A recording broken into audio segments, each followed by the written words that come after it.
This is a final review video of the Chinese web drama 传闻中的陈芊芊 The Romance of Tiger and Rose.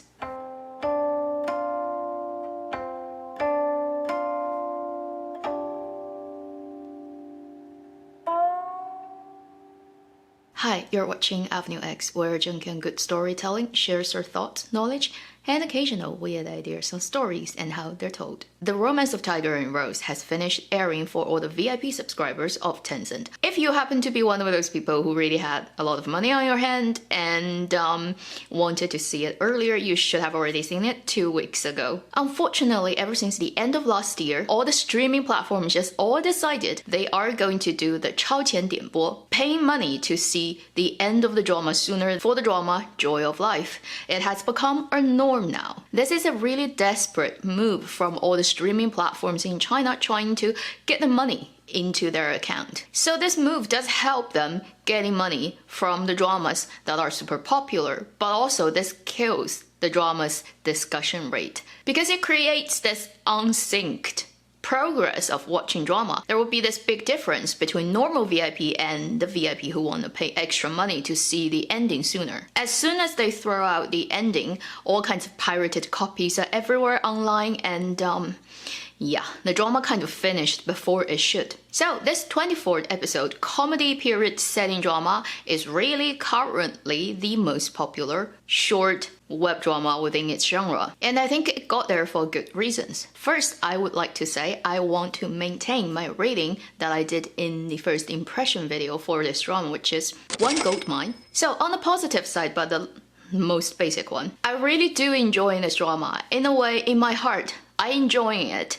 Probably like a 2 gold mine drama. But I refrain from rating it any higher because I do want to recognize this is a very low budget production and it has too many rough edges that I think are kind of unprofessional, so it stops me from rating it higher. Like I mentioned in my first impression video, the post-production, the skin smoothing, the weird color grading that just shouldn't happen with a professional team at work doing a drama that actually has a license, goes out broadcasting, get money, get sold. It is pretty much just unbearable to me that this level of discrepancy, this level of unprofessionalism should happen to a proper drama. I think the most important thing that made me really like this drama is the acting of the leads and the main supporting roles. Although this is a sweet comedy, a 沙雕甜宠 in Chinese current internet term, which means it has a lot of goofy stuff. It is mostly focused on sweet romantic relationships and those moments that everybody is looking forward to and would giggle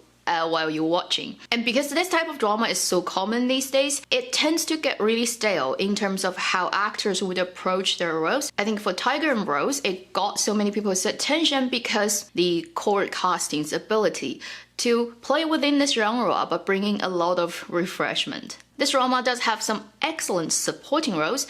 The 2 male servants for the female and male lead. They are like walking live comments in the drama. So many times straightforward and blatantly pointing out the elephant in the room between the 2 leads, creating so much comedy and energy for this drama. As for the lead actor Ding Yuxi and lead actress Zhao Lusi, I have already said my opinion about them in my first impression. I maintain that they've done a brilliant job, and there are many very detailed stuff going on between their acting, especially on the actor's side. A friend of mine who is a big Chinese drama watcher has made a series of videos slowing down and then zooming into all those little moments happening on actors' faces that are very interesting to look at. I will leave the links to those videos in the description box. You're welcome to check them out. They're on Bilibili. The only thing is it's all in Chinese, so all her notes in terms of how she interprets the actors'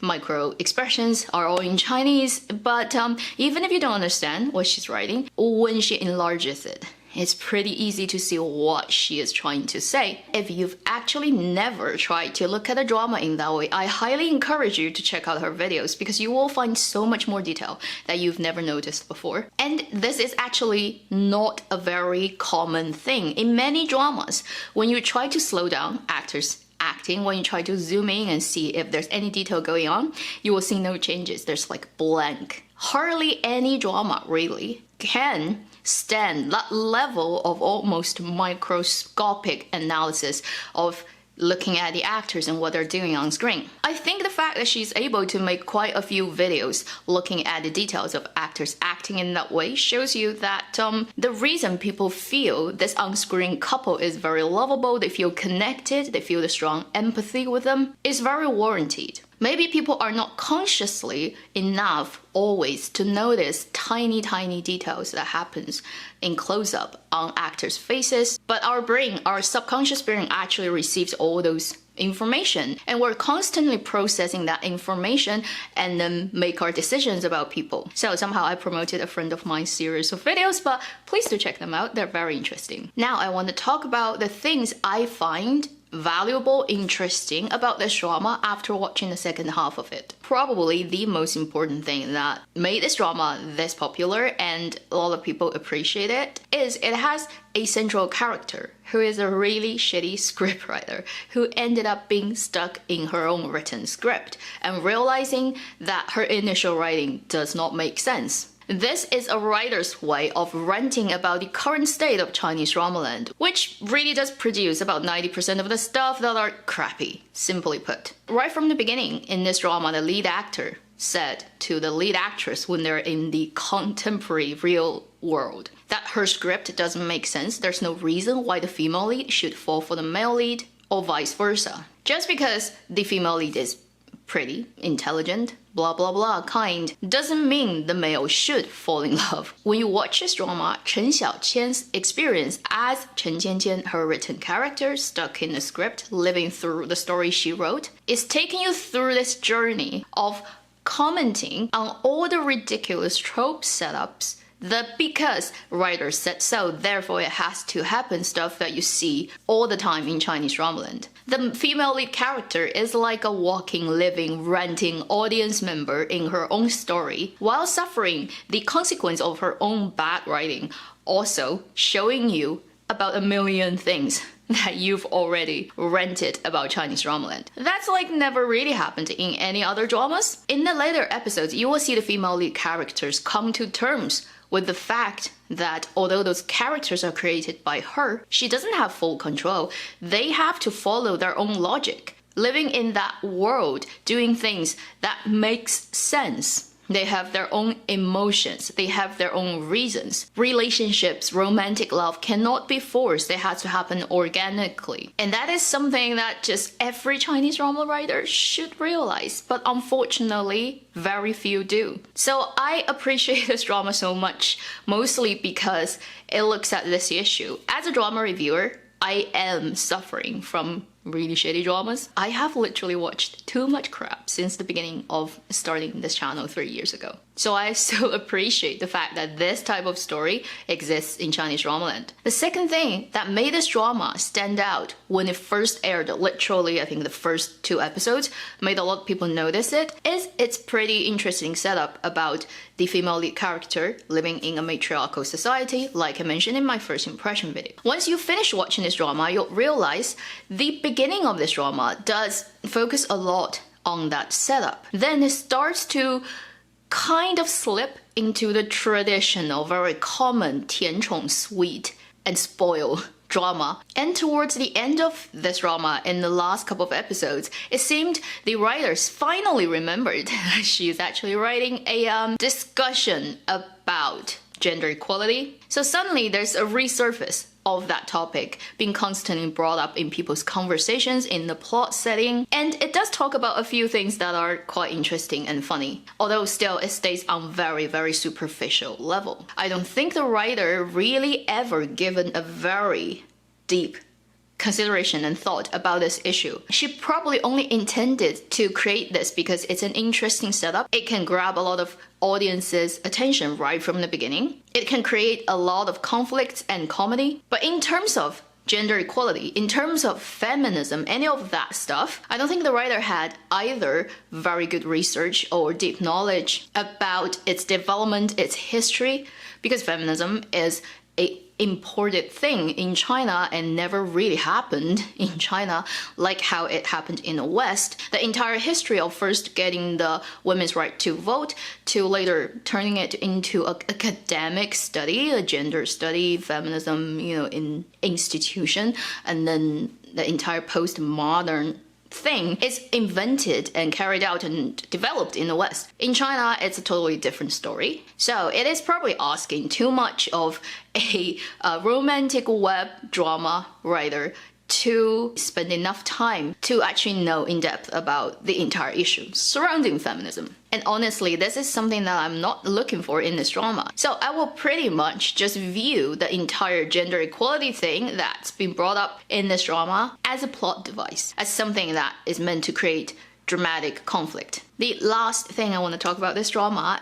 is spoiler, so this will be about the ending. If you haven't seen it yet, you may want to skip this part. I am not very happy about the ending. I feel it's a little bit too rushed. Although it's a happy ending, it happened in a contemporary time, I wish they could have filmed an extra scene after they left the hospital. And in that scene, I would hope they could have called back a particular event or particular little thing that happened in their script world. This could have been very easily set up early on in this drama when they first got into this entire script world. A tiny token, something that looked very mundane and would not draw the audience's attention, but later at the very end, when they finally got back to the contemporary world, something can happen to bring that back. And it will create that very satisfying revelation of something you buried deeply in the plot early on and to excavate and pull it out later. It's a very common device in drama writing. I hope they did that with this drama, but they didn't. In terms of what the ending actually means, I went back to the beginning of this drama and looked very carefully. I think there's a very good, reasonable way of explaining what happened to the two leads. So if you want to hear in more detail, here is my explanation of what actually happened. First, we have to accept that people can travel into their script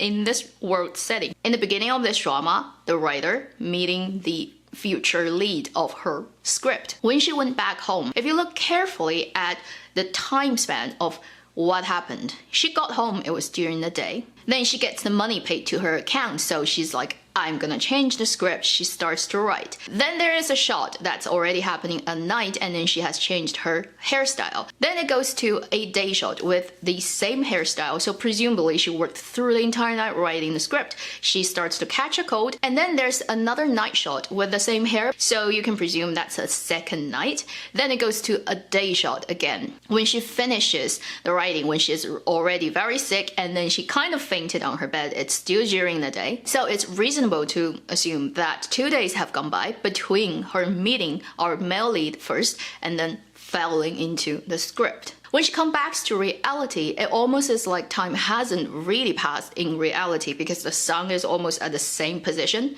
when she wakes up. So basically, she went through the entire script. That is about a few months time in the story's time in a very short period of time in reality. And then she got the call that told her that the day before yesterday, the male lead actor got into a car crash, which resulted in the postponing of their shooting of the script, so she doesn't need to rush it anymore. So if her very short nap can make her go through the entire script, then the male lead got into this accident and presumably lost consciousness actually 2 days before she did. If he had stayed in the story's world for longer, maybe half a day, while he was in surgery, then presumably his consciousness could have actually gone through the entire lifespan of the role Han Shuo, starting from being a baby to the end of the story. And the only difference between these two people going into their script world is for the male lead, he doesn't have the memory of him being a real person in contemporary reality. So he 100% believed he is just this future heir of this city in the script setting. So eventually when he got out of the script, back into the reality after his surgery,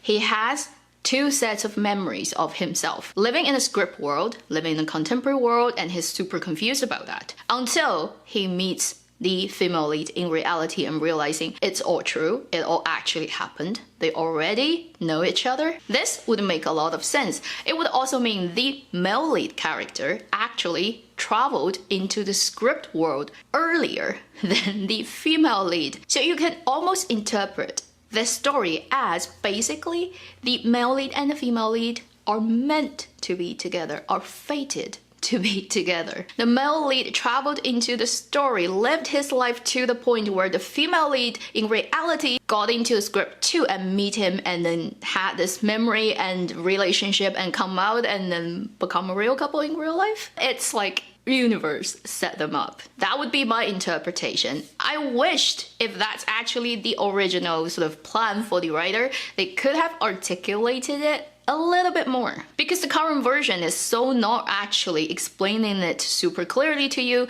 You kind of have to do your own detective work. So that would be the end of this video. Thank you for watching Avenue X. I hope you've enjoyed the romance of Tiger and Rose. I certainly did. If there would be a second season of this drama with the original cast, I would be more than happy to see it happen. Thank you for watching Avenue X. I'll see you in my next video. Meanwhile, live long and happy drama watching.